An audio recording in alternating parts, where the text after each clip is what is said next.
caractérise les lycées agricoles publics, c'est que sur un même site, au-delà de l'exploitation, on va trouver un centre de formation initiale scolaire, le lycée classiquement, un centre de formation d'apprentis et un centre de formation pour adultes. Et tous ces apprenants-là vont pouvoir se côtoyer et l'échange ne peut être qu'enrichissant pour chacun.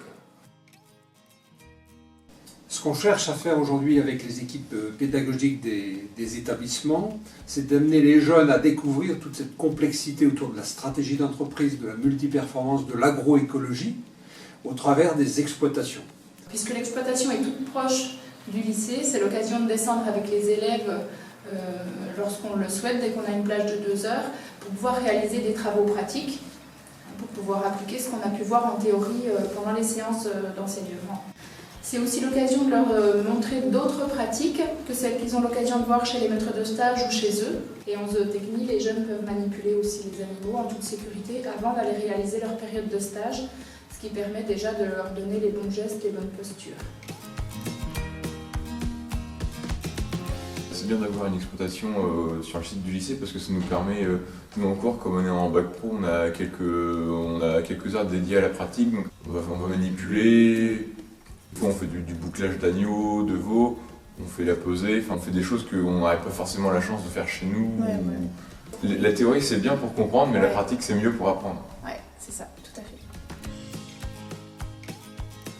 Le soir, à la traite, ils sont toujours là à me dire est-ce que tu as besoin d'un coup de main les mercredis. Donc il y a même eu mise en place ici le club ferme pour avoir justement tous les élèves qui sont volontaires.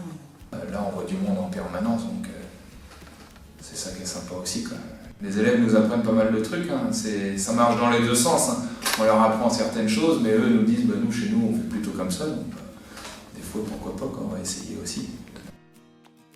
L'exploitation agricole doit être considérée comme une unité de production qui développe un projet technique et économique, projets qui doivent être à la fois protecteurs des ressources et rémunérateurs, de façon à être crédibles pour son utilisation pédagogique. On se doit d'avoir un rôle économique à l'équilibre. Si on n'est pas rentable, on ne peut pas leur apprendre voilà, c'est super d'être agriculteur, vous allez voir, vous allez perdre de l'argent.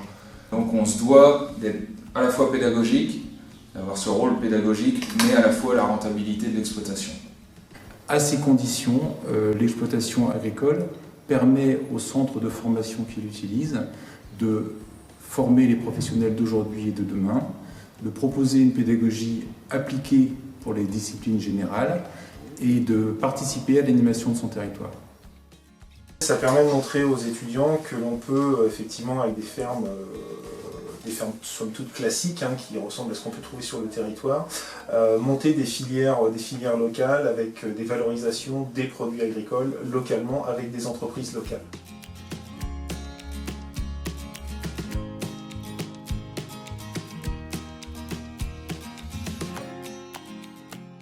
On doit mettre en place des choses qui nous permettent de faire la promotion de l'agriculture auprès du grand public, mais également répondre à des attentes.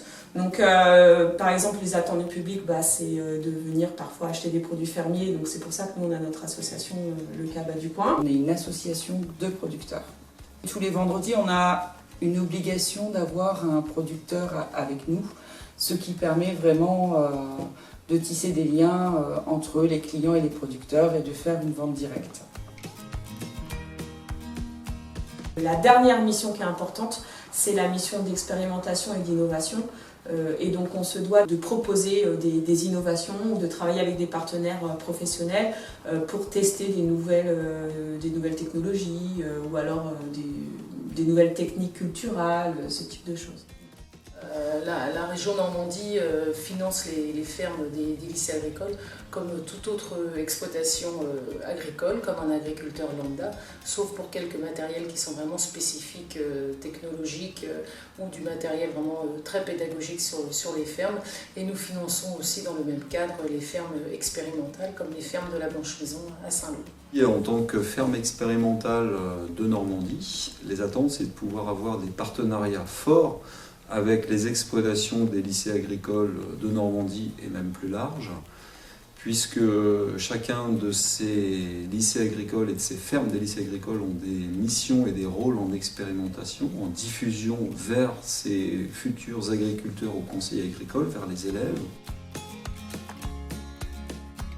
Elle génère également des données très robustes et très qualitatives pour l'ensemble des études qui sont menées sur des exploitations avec des résultats à forte valeur ajoutée. Bien souvent, ces études font l'objet de modules de formation pour et avec les responsables d'exploitation, les élèves ingénieurs du Nien-la-Salle et l'ensemble des élèves des lycées agricoles à différents niveaux d'apprentissage, ce qui est très enrichissant pour l'ensemble des apprenants. Un autre aspect aussi du développement, c'est la robotisation. Il y a un bel outil de démonstration là sur le site de FarmBot, qui est un robot maraîcher qui consiste à, d'abord, là encore, toujours à vocation pédagogique, d'acculturer les élèves à l'outil robot et au numérique. Eux, ils recherchent aussi un peu d'innovation, un peu de choses nouvelles. Et quand vous leur montrez par exemple le drone, avec de précision, on est sur une agriculture numérique, les jeunes sont beaucoup sur le numérique aujourd'hui, ça les motive ça. Après, dès qu'il y a un impact, dès qu'on leur montre qu'on peut faire aussi bien en impactant beaucoup moins l'environnement, ça les intéresse aussi les jeunes. Aujourd'hui, on est plutôt sur une tendance à produire autrement, dans le respect de l'environnement par exemple. L'avenir aussi, c'est de répondre à l'attente du consommateur. Donc le consommateur il veut plus de produits sains pour la santé, comme le bio par exemple. Donc moins de pesticides aussi.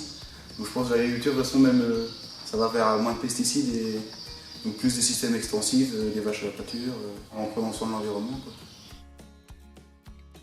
Avec, je pense, les étudiants qui se destinent quand même à accompagner l'agriculture, à être agriculteurs eux-mêmes, c'est important de pouvoir donner à voir les réalités, par les réussites, par les échecs. Et je crois que ça, c'est quand même des éléments clés de pédagogie. C'est de leur apprendre des choses, mais si en plus de leur apprendre des choses, on arrive à leur transmettre une passion, on a tout gagné. Ça, c'est hyper intéressant.